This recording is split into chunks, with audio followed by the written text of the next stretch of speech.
Klausies, man liekas, ka es esmu vienkārši, es būšu pēdējais cilvēks, kas nomirs uz pasaules zemi. Pēc manīm nākamajā dienā izdomās zāles pret mirstību un viss dzīvos nemirstīgi. Vienmēr sakot, iegāja iekšā tikko kā benzīna tankā. Stāv 2 kafijas automāti.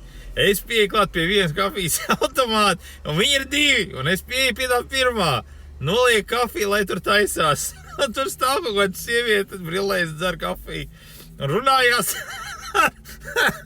ar šito, ar čalu, kas stāv tur, rupnēt aizmugurē, vai ne?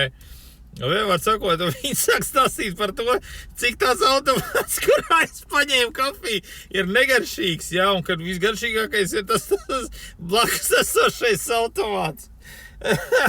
Man liekas, tagad es nomiršu, tad viss arī tā, rīt vai kods jārā, ko viņš nevarēja pagaidīt 1 dienu, nākamajā dienā būtu iedzēris iekšā tabletu un viss būtu kārtībā.